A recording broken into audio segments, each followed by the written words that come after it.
Hi, everybody. Welcome to the September All Network Call. Jonathan Reitz here. I'm joined by Bill Woolsey. He is, believe it or not, I'm going to put his shot up here on the monitor here in a moment. He is stranded outside of Starbucks near Ann Arbor. Is that where you are, Bill? I'm in Brighton, Michigan, right here. So yes, I was going to be in Ann Arbor. I was driving from not Grand Rapids, from Lansing, and Okay. was going to be in Ann Arbor, but lo and behold, a wreck on 96, and I was stuck in traffic for about 20 minutes. So pulled off to Brighton, found a Panera, a Starbucks, and an Olga's Kitchen. Nice. Wow. So I'm Nice. I'm sitting out here in the car because my phone battery was running dry. Yeah. Well, and that is a perfect intro to this month's topic for the All Network Call. We're working through Bill's book, which is called 7 Steps to Start. And step number 6 is perseverance.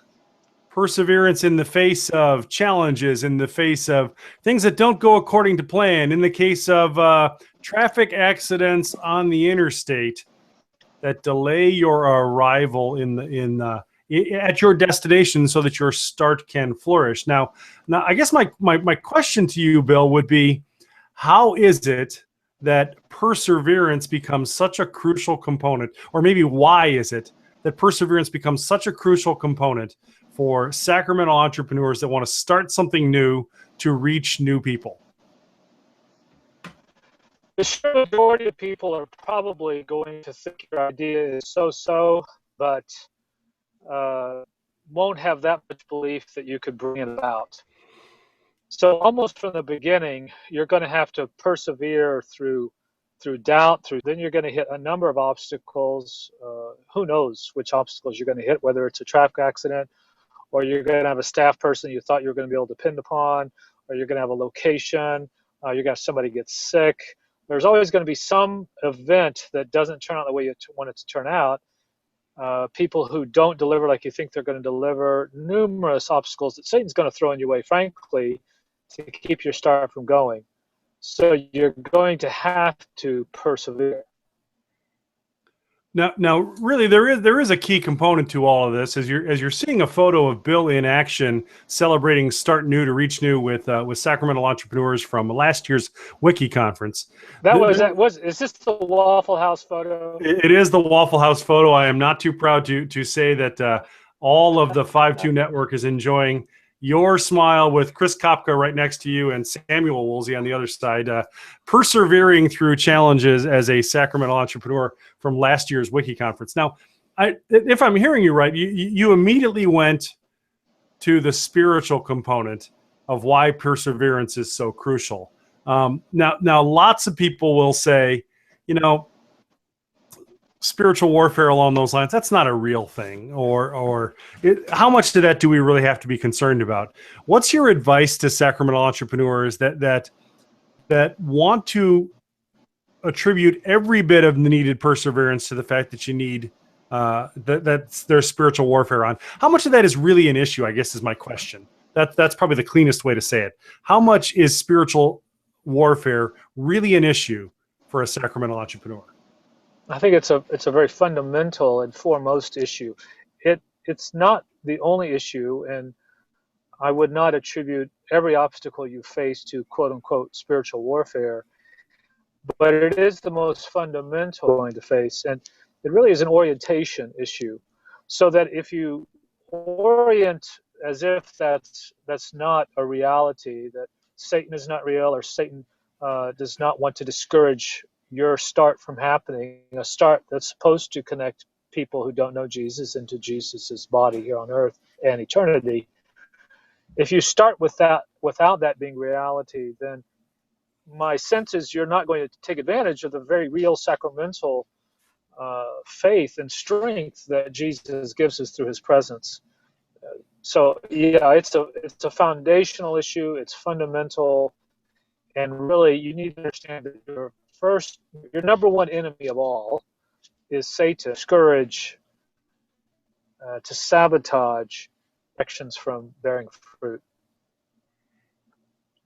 And how much of an issue then, if that's the case, if that's the number one issue that that sacramental entrepreneurs face in starting something new to reach some new people, how do we know when we're reacting to a spiritual issue when it actually is a spiritual issue, and when it might be something other than a spiritual issue? How do you discern the difference? Well, I would say, I'm not even sure if your question, I would say every issue is a spiritual issue to some degree or another. Okay. And that to understand, especially as we talk about sacramental, the divine presence of Jesus in you, with you, for you, around you, all of life is spiritual. So I believe you, again, you're going to go there, you're going to trust Jesus and his strength, his discernment to navigate you through whatever the problem may be that you're facing. And maybe you're going here. I don't think though that means you use that as a what am I trying to say, as a way to allow you to throw up your hands and, oh well, it's Jesus's problem, I'm not going to do anything about it. It's not going to paralyze you for action, or it's not going to make you be sugary sweet when frankly you need to go ask somebody for some dollars because they said they were going to commit finances to your ministry. So it doesn't mean you just sit back and, oh well, I guess Jesus doesn't want it and I haven't done anything about it. That's not what we're saying. But I do think you have to understand that all the little obstacles and the big obstacles that will come your way find their root at either just the simple brokenness of the world and the inherent place of sin in every thread of creation, or they are an actual active attack of Satan himself. And I'm not really all that sure that you have to spend a lot of time distinguishing between the two realities. Satan doesn't want your start to happen. The brokenness of the world and Satan's presence in the world will work against. Entropy is real, and spiritual entropy is real. But at the same time, you need to understand we are battling against the spiritual forces of this world, of principalities and the evil one. That's who we're battling against, which means I'm not gonna take it out on the people. I'm not gonna take it out on the individuals who quote unquote failed me or attacked me, or what our battle is not with that, it's with Satan. So it allows me to kind of have a good reality check, a good spiritual reality check, understanding he's not omnipotent, he's not omnipresent, he's not going to win, and yet to put the blame where it belongs and then to move on. Yeah, right on. I appreciate that. That it really does come down to putting the understanding, putting the emphasis, putting the blame even where it belongs to make that to persevere really for the right reasons. I mean, those are kingdom-oriented reasons. Mm-hmm. We want to see Jesus's will happen, not some other plan that might be a part of the process. It's really about Jesus's will being done, and we persevere toward that end. Now, there are other reasons why perseverance is a challenge, and that is that sometimes, the bottom line is the simple fact of the process is that people leave what you're doing. How do you persevere when other people are maybe moving on or checking out from the vision that you're casting? Well, that is undoubtedly a difficult time. That's a hard thing to be about, especially when self-doubt creeps in. There's also wisdom that's going to be needed here. I mean, if your entire group who is helping you launch this bails on you, versus one or two or three individuals bail on you, you're going to have to discern about when the collective voice that is speaking is of God and when it's not of God. And there's not a science to that by far. That's where we've talked before, but that's where the counselors are very important. To have individuals that have either walked your path before that can kind of speak into you or pull out of you, can help you reflect on what's happening. I think you're also going to have to evaluate the level of loss Hmm. and the level of risk that maybe you emotionally, you spiritually, your family is willing to undergo. That sometimes that level of loss or risk is going to be so great that you're going to say, you know what, I'm not going to make that decision now. I don't want to lose that right now. And frankly, there are times that for the sake of what you're trying to do, the battle that's before you, the hill that you're trying to climb, is best left to be climbed later. Hmm. And so there is wisdom there. This is why, in 5.2, we talk a lot about a coach, about having somebody who can help you navigate the difficult times of the journey. And I got to tell you, this whole thing of hitting up a time that's calling for perseverance, and people are, you have a lot of naysayers. There are plenty of times that you would want to throw in the towel, and you shouldn't. And there are, I'm sure, sometimes that you should at least back off and regroup and reset. Hmm. Hmm. I think that's exactly right. That there are moments when you do have to stop and say, "Hey, are we on the right track?" And then the perseverance question becomes, do we keep doing what we're doing, or do we alter what we're doing in some way? I think that's a hard conversation for someone who is action oriented, because it involves stopping long enough to reflect on what's actually going on. What's your advice to folks that are prone to moving forward and not so prone to reflecting on what might be happening around them? My advice would be you move forward at your own risk, and that you should definitely, again, be seeking some counsel and reflection, meditation, prayer about whatever difficulty you're facing. I remember a number of times that I was counseled, again, I said this earlier, to not fight that battle now. Hmm. I think at times, the entrepreneur type, we're so locked onto the vision, we're so sold out for this future that we believe needs to happen, that we can easily get ahead of ourselves or ahead of what God wants to do from a time perspective. And to we try to shortcut uh, the journey itself by going from point A to F rather than through the steps that are necessary. Yeah, yeah. I think that's a good insight. Now, this is the September All Network Call. I'm Jonathan Reitz. We're talking with Bill Woolsey, who is alongside, stranded outside of Panera and a Starbucks near Brighton, Michigan. So this is really the miracle of technology. Talking with you about what's possible in the startup reality, using the various pieces of technology that are a great example of what it means to be a part of a startup process. And we're working through Bill's book, 7 Steps to Start, a sacramental entrepreneur's guide to starting well. And we are currently in chapter number 6, which focuses on Bill. Perseverance is a well, you hear it described about grit. You hear it. Another word is stick-to-itiveness. Is this a skill that can be taught? Can you learn to persevere, or are you someone who perseveres, or you're not someone to persevere? What do you think? I'm sure it's a skill that could be taught, Jonathan. However, I also suspect it flows from an attitude and a faith, a view of the world, so that is, there's a courage aspect of things. It feels to me at times that perseverance flows from the individual, but it's really relational as well.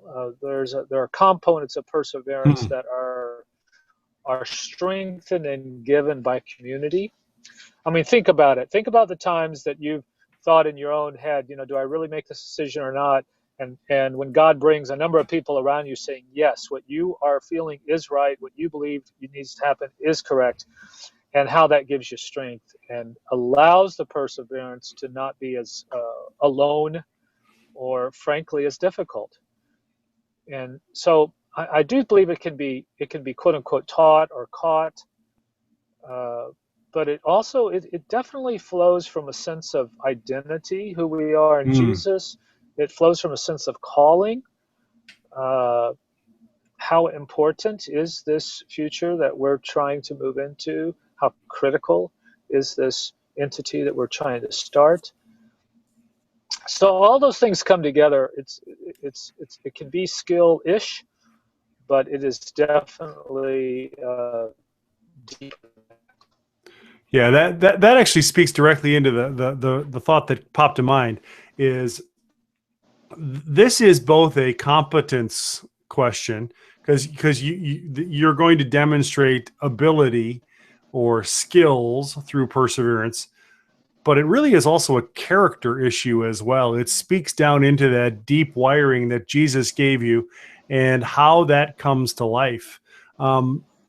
If somebody wanted to grow in their ability to persevere, where would you recommend they start? On the skill level or by doing a character examination?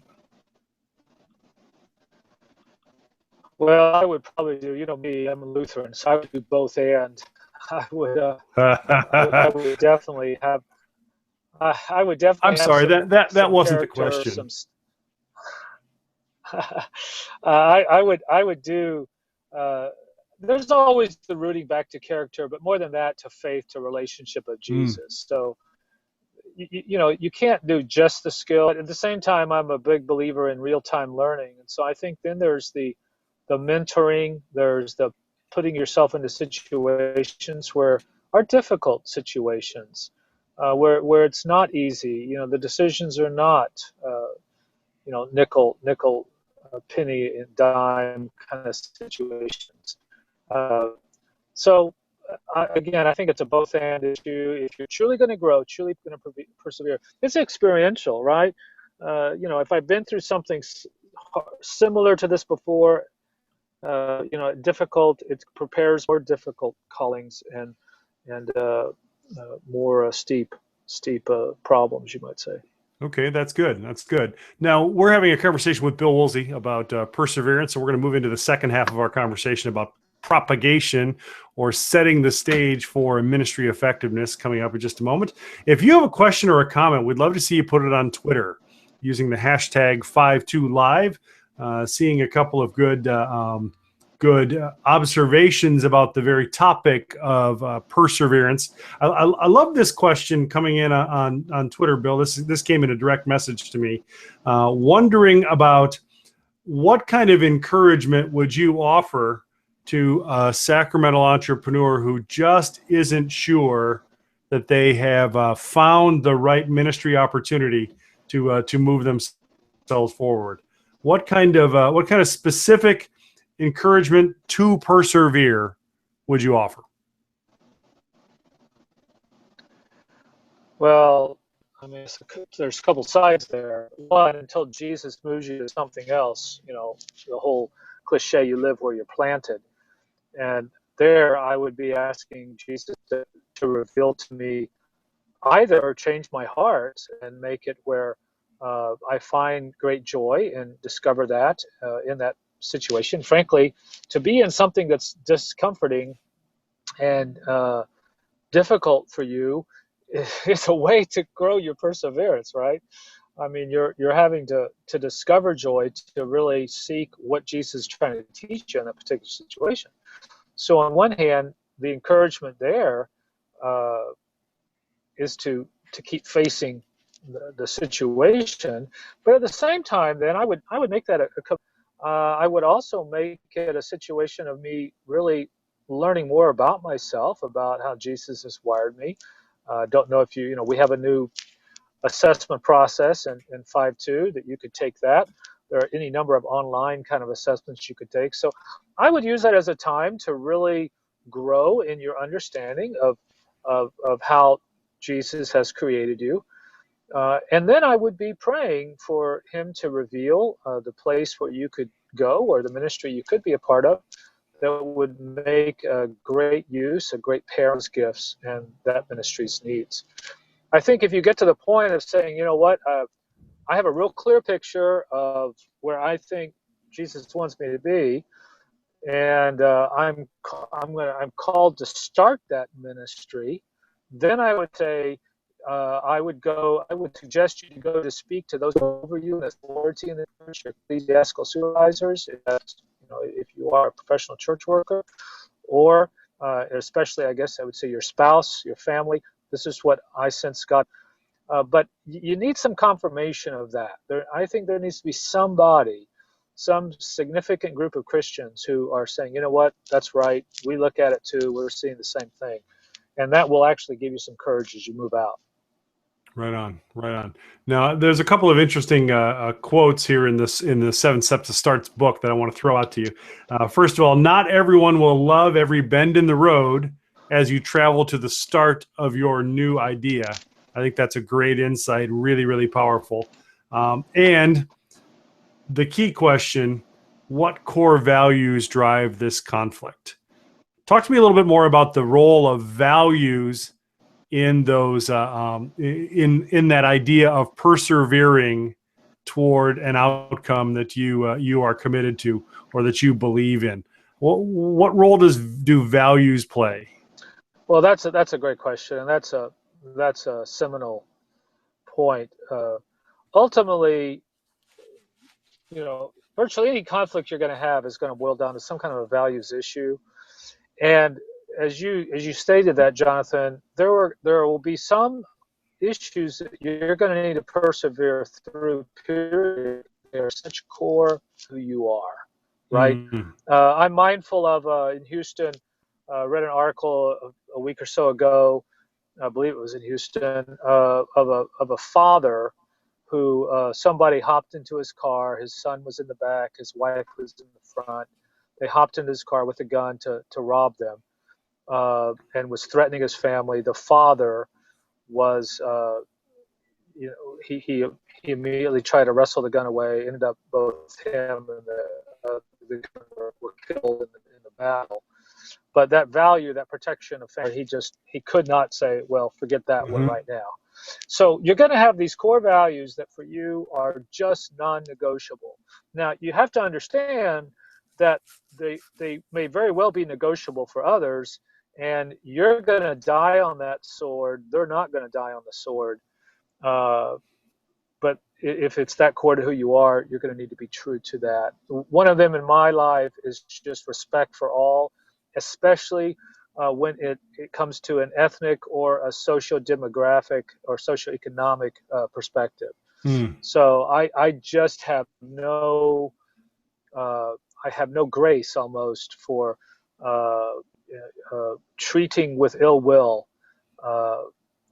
other ethnicities or other individuals who are quote unquote below you or above you. So that's one that I just say, I'm sorry, that's not allowed here. We're going to have to come to grips with that one, but that one I can't live with for very long. So you are going to have that, and those are very important. People join causes because of values. They join stars because of values. They believe in what you're standing for. Entrepreneurs are pretty passionate people. They're cause-driven. And so people are going to resonate. Others are, once they discover, however, what that value really looks like in behavior, they're not going to resonate with that. Yeah. And it's going to conflict with something else that's important to them, and they're not going to persevere through that. So let me say one last thing with this, though. You don't throw in the towel too early in this core value issue, this value discussion, persevering, because, again, if we're talking as the body of Christ on earth, we have this relationship. We all have the same Father. We all have the same brother. We've all been given the same Spirit. And don't naturally assume that just because there's conflict in the beginning, that conflict is going to be eternal. Now, it may become insurmountable, but don't go into it that way. Rather, go into it with grace and dialogue and listening and explaining. Persevere through that discussion to see about coming to some good resolution, some united resolution. Yeah, and you do make a really good observation in the Seven Steps to Start book that when you've identified that this is a values level conversation, it's important to dive deep and say, hey, where is the truth in this particular situation? What's really going on there? How do you know when you've gotten to the root of a disagreement and you found the thing that is actually true? Personally, I know because it hurts. I don't Mm. know if that's true for everybody. Mm-hmm. So when we get criticism, and I believe that there's some truth in just about any criticism. Now there may be some misunderstanding there too, but so I try to just really say, okay, where is that true? Rather than deny it and push it aside, no, I'm going to embrace that truth for the sake of learning and growing and hopefully changing toward a more God-pleasing behavior or whatever it may be. Uh, but to me, there's truth in that conscience, gut kind of check. But there's also then truth in this fellowship of believers and this many voices, as Proverbs would say, the wise man listens to the voice of the counselors. Mm-hmm.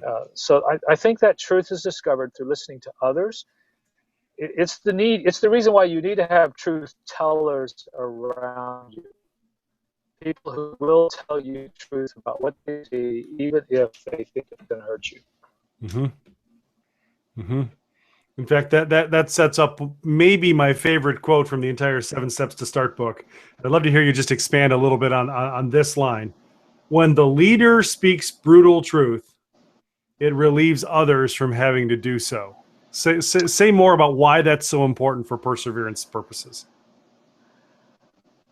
Well, it all of a sudden unites because now against a common quote enemy, situation, problem, chasm, canyon, having identified the issue, what's broken, you can say, now how are we gonna tackle this?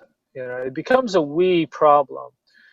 It also then, when the leader says this is the brutal honesty, we're going to run out of money, or gosh, I really screwed that up. I shouldn't have treated that person that way, or we've got a lot of discontent, or we thought this model was going to work, but it's not working in the first 6 months, kind of thing.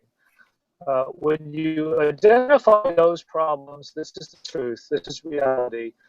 All of a sudden, the people say, "Wow, he's not trying to snow us. He's not. He doesn't have this distortion field, right? Of a Steve Jobs kind of thing to some degree. So we can trust him. It actually creates trust in the leader.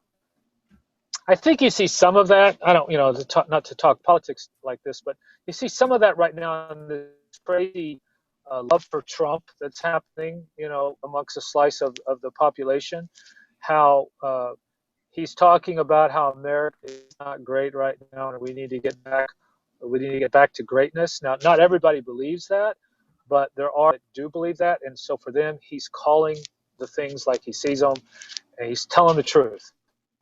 You can discount a lot of the other stuff about the man, but that right there is almost a singular reason why people are resonating with his voice. Mm-hmm. I can definitely see that, and I definitely see how the leader speaking brutal truth begins a trickle down process that is notable for this idea of persevering moving forward. Let me say one other thing real quick. I've said this before, but in counseling, the rule is you make the covert overt, and when something is made overt, it loses its power. Mm-hmm. So when we can say this is reality, this is the brutal truth, it all of a sudden takes away a lot of the fear. Now it may make us afraid because we're facing the dragon head on, but usually fantasy is worse than reality. And once reality is there, we can now come up with a plan. We can decide if we're going to tackle it now, tackle it later, what we're going to do about it.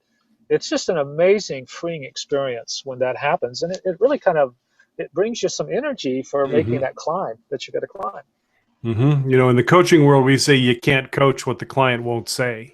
So sometimes the idea is to draw out what's going on so that you can really get to the core of what matters. So I love that process, and it's all tied in to this idea of perseverance. It's all tied into the idea that if we don't persevere, we're not going to get the outcomes, the results that we're after. So that's good. That is step number 6 in Bill's book called 7 Steps to Start, which you can pick up on Amazon.com or any of your finer retail reading establishments. Do want to take a look at the 7th step as we wrap up this month's All Network Call, and that is the idea of propagation. Now, I think this is a word that we don't typically use a lot. You don't hear the concept of propagation real often. When we talk about propagation in the startup process, Bill, what are you inviting people to consider at this point in the conversation? From an entrepreneurial perspective, I'm inviting you to consider the word scale. How do you scale? Whatever it is you're starting, are you putting in place? And I think the 3 things I alluded to in that last chapter. Are you putting into place the people and the culture and the systems that allow you to multiply your efforts? And so are you just starting one group, or are you starting a group that's going to start multiple groups? Are you starting one church, or are you starting a church that's going to plant and seed multiple churches? Necessarily even do it that organizationally. Are you starting one business entity, or are you starting a business entity that's going to have an impact on the lives of the people so that they in turn are? It's always looking out to the fields are white for harvest. It's not just one 5-acre plot; it's a whole world. How when you start, how are you putting into place the foundation that's going to be replicable and move out way past what you ever hoped or dreamed or imagined? Now, it almost sounds to me like this idea of propagation starts in the vision stage. So propagation begins long before there's any activity, if I'm hearing you right. It is. It's keeping that in front. It's a values-driven as well. It is, but you are keeping in mind this is the future that I want us to get to, and I want that what we're creating to have this in its DNA. We want this entity that we're starting to have as a value that is going to live beyond itself. It's not going to be a self-fulfilling for its own prophecy's sake, but rather it's larger than that. So, I think by placing that growth perspective, that growth desire in at the foundation, it also keeps for health and for well-being, because you're living for something beyond yourself. You're living for Jesus, obviously. You're creating for Jesus, but it's beyond just the neighborhood. It's beyond with today and technology, right? The interconnectedness of our world is becoming exponentially more real. So I think it behooves us now to especially approach our startups with this understanding that how are we going to be reaching way beyond in many more ways than we even thought or imagined. It's to keep that in mind, that vision in mind, that value in mind as you begin laying the foundation. That's good. I appreciate that the idea that propagation has at least some kind of root in how do you get to the point of trusting that God will do more than we can ask or imagine. There is in some ways that's the sacramental component, the mysterious component of trusting that God will do something notable. All right, what do you look for when you're putting people in place for scaling, for propagation? What kind of qualities would you advise sacramental entrepreneurs to look for that would point to the right people to scale? I'd look for flexibility. I would look for team players. They want to be on the team, but they're okay playing a variety of positions. I would look for people who are gifted in particular areas so that they can become your experts. Again, you're going to want to build out the experts, individuals who have that part of the body from a 1 Corinthians or 12 or Romans 12 perspective that you don't have. Mm-hmm. But attitude is very important in those early stages. And also then that they agree with where you're trying to go. Now, you can get ahead, right? You can say, we want to get to, XYZ, and you're only on A. So you're going to have some reality checks and some individuals who say, okay, yeah, Bill, I want us to get there too, but we've got to get to C, D, E, F first. Right. Okay. And so it's okay they don't want to go at the pace you want to go at. And frankly, that's often very healthy. But you definitely want to continue to have agreement on where you're trying to go.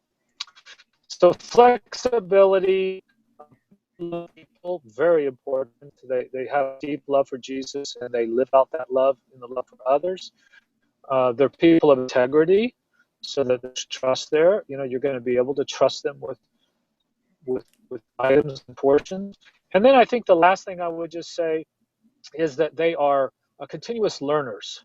You're going to have individuals on your team that really they don't want to scale. They don't want to start something else. And I would encourage you to try to find the places that they can serve and serve well, and rather than force them to. However, if you're going to continue the propagation, you're going to need some entrepreneurial individuals who do want to see systems be built out, to see groups and aspects of that organization, you could say, that you're building to continue to keep being added. Well, we'll go there for a minute. What kind of systems are we actually talking about when we talk about systems that propagate or systems that help you scale? What does that mean? This is a new concept I would expect for a lot of Sacramento entrepreneurs that are looking to go deep in the process of starting something new to reach new people. I guess the two biggest systems, one is a discipling system. Right. So how am I pouring into and helping form those who are with me on this journey, especially those who that either aspire or have demonstrated some abilities to propagate, to start new again, right? So there's what's that look like? And then I would also add on top of discipleship would be leadership development. And those are two different things. Yeah, they are. A Christian leader is a follower of Jesus, but not every follower of Jesus is going to lead at higher and higher levels, and don't have to. That's not the point. So you are trying, though, as you're building out your systems, I would just say your discipleship system, your leadership development system, and then I would also say the whole care. I think care is interwoven into discipleship, and sometimes we separate them, and we really shouldn't. So I'm discipling while I'm going, very, very critical. I'm caring for you as we go, very, very critical. And I'm discerning who are these leaders that I especially need to be helping them grow in their leadership capacity while we're going. Those would be the three that I would, early on at least, I'd really pay attention to those. As you get bigger, you're going to pay attention to people flow systems as well. But those are the three I'd focus on early on. Yeah. Early on, I think those make all the difference in the world. How are you helping people be more like Jesus? How are you setting people up to lead effectively? And as that leadership is coming to life, how do you ensure that everyone is cared for? There's that respect for all component. That's a good roadmap toward making a difference. Now, the third thing you talk about in 7 Steps to Start as being a crucial component of propagation or scalability is culture. How do you develop a culture that scales in your startup? Because that's probably the place where we fall short the most often. Well, culture is caught. It's caught through senses, through behaviors, through words, through actions.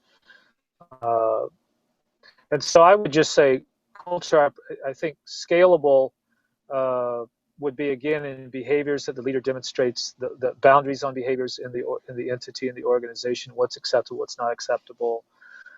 You could do something as cliche as looking at Chick-fil-A, where when they hand you their food, you say thank you, they say my pleasure.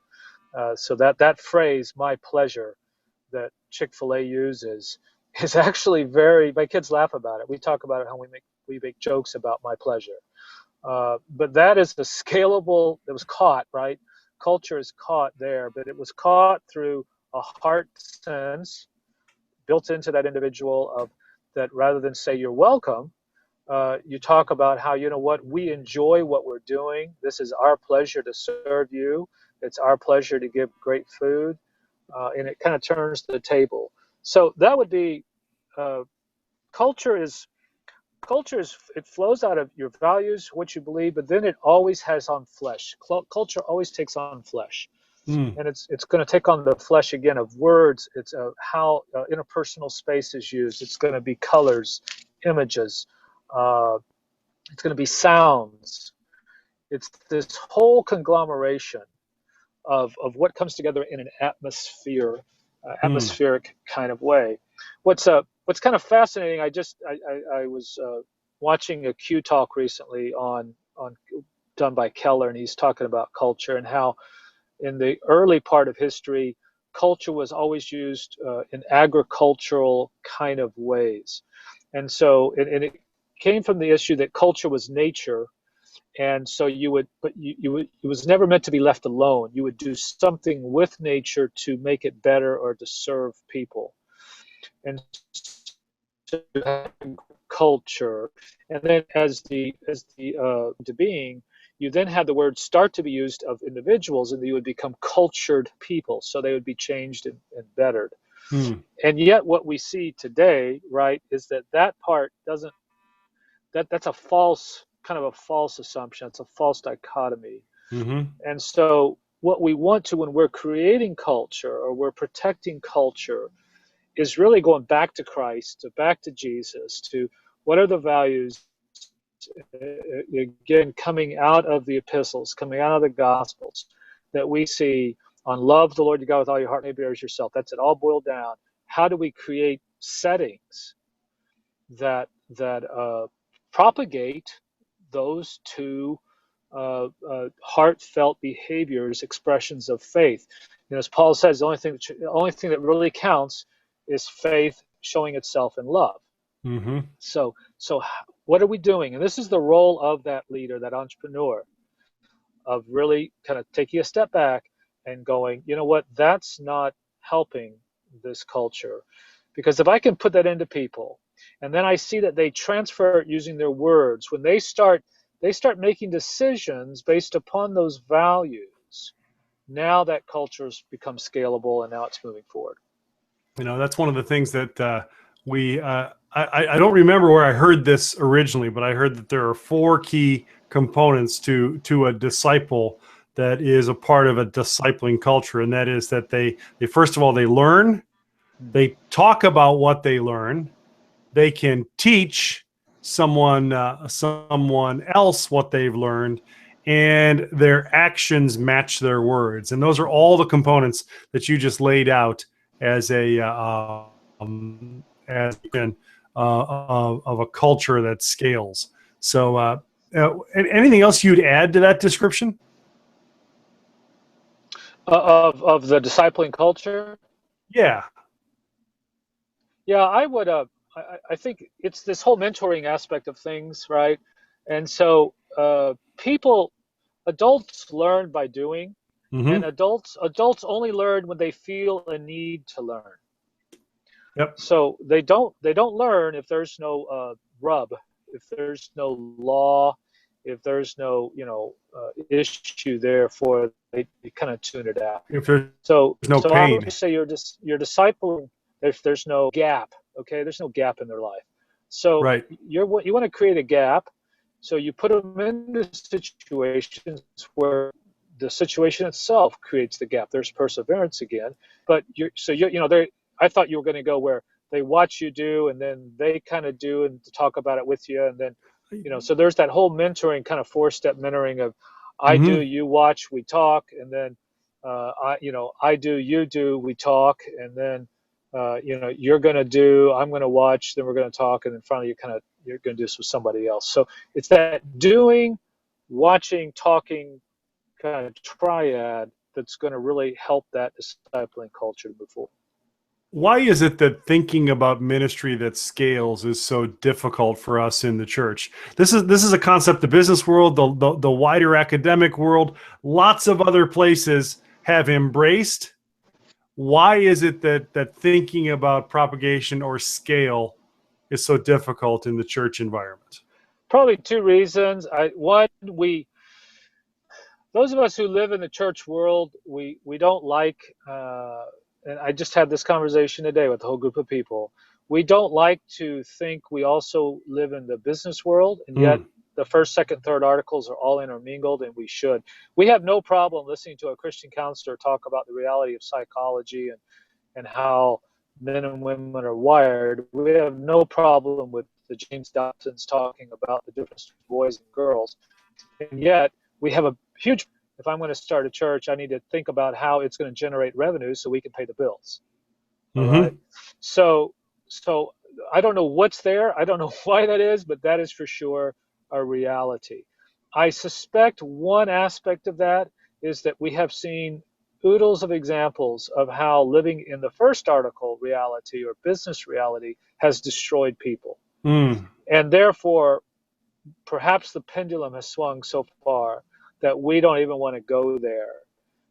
And then the other thing I was going to say was, I think when it talks about scalable, it's easy for us to try to connect the dots and say it's doing that because of us. We're taking credit away from Jesus, Oh, and okay. That's interesting. we get into this. We're growing the church. It's not Jesus growing the church. Well, it is ultimately always Jesus who converts the heart and the soul of the person and builds capital C church. But there is no doubt that if you apply first article realities to whatever it is you're starting, you're going to see more success. The whole study out of viral churches with Ed Stetzer and Warren Bird, the direct correlation between a boot camp for church planting and numbers of lost people that you reach, it's crazy. So if you go to seminary and go to a boot camp for church planting versus if you just go to seminary, huge difference in numbers of people you're going to reach. So anyway, I think that's those are some of the reasons why we have a difficult time with that. It points too much to us. It can easily hurt people. And then I think you've got the side of pastoral hearts at times that we want to love people and let's just love them Hmm. and let everything else kind of go to hell in a handbasket, which is, I don't know. Well, So anyway, I think Bill's bias just revealed itself. sorry, Just a sorry. little bit. Oh, I'm That's sorry. I'm okay. sorry. That's okay. Now, as we wrap up this month's All Network Call, let's shift topics for a moment. We've been talking about the sixth and seventh step in Bill Woolsey's book, 7 Steps to Start, available at Amazon.com. And I suspect there will be some references to the 7 Steps to Start process and the startup process at Wiki 15 next week in Katy, Texas. What last words of preparation or advice would you have for folks that are coming to Wiki 15 next week, Bill? Hmm. Oh gosh, that could be as tactical as make sure you have a QR reader on your phone because we're going all digital this year and there's no paper handout for you. Nice. Uh, you like that, huh? Yeah, that's one I I hadn't heard also yet. would I just didn't know say, that. I'm excited about that. I would also say this year we're changing up the format some because we are so focused and on startups. We want everybody to understand that there's every congregation that exists on earth has at least one or two apostolic leaders who could start something new in their midst. Every congregation. So we want everybody to embrace that. To the extent that this year we're going to have a number of shorter talks, quickie talks on the live stage so that everybody is exposed to a whole number of ideas and concepts in the startup world. I'm really excited about that, so that you won't be able to say, well, I'm gonna avoid that topic by not going to that track, or saying, no, guess what, you don't get to avoid that one. We want to bring it together right here. So I'm really excited about what we have for this year. Right on, right on. Well, as we wrap up the last all network call before Wiki 15, Bill, I'm going to ask you to wrap our call up just with a word of prayer for Sacramento entrepreneurs, for folks working their to start, and of course for Wiki 15 next week in Katy, Texas. So, would you wrap us up with a word of prayer? Yeah. Father, we thank you so much for the opportunity to just come together. I always enjoy talking with Jonathan, talking about your church and starting new ministries in the church. Father, I do pray for those men and women who are about that startup task. I ask that you would fill them with courage, discernment, so that they would persevere through the difficult times into the future that you desire for them and for their ministries, their businesses, their associations to have. I ask also, Father, then that you would prepare the hearts of all those who will be attending Wiki. Give us a new thought to be reaching people in our communities who don't know you. Give us new courage, but especially through this event, allow us to reconnect with your body here on earth in some exciting ways and just have a lot of fun. We ask this in Jesus' name. Amen. Amen. All right. Hey, Bill, great job talking with us from being stranded outside of Starbucks in Brighton, Michigan. Some great topics for conversation. Especially, I love the idea that we had to persevere through this when the topic was perseverance. That's just a beautiful thing that can only happen in God's kingdom, I think. So, yeah, great work taking us to the woodshed for practice and challenge. All right. Thanks, Jonathan. And thank you all very much. We'll see a number of you next week at Wiki. Bye-bye. Yeah, for sure. And that wraps up this month's All Network Call. See you next week in Katy, Texas for Wiki 15. Bye-bye.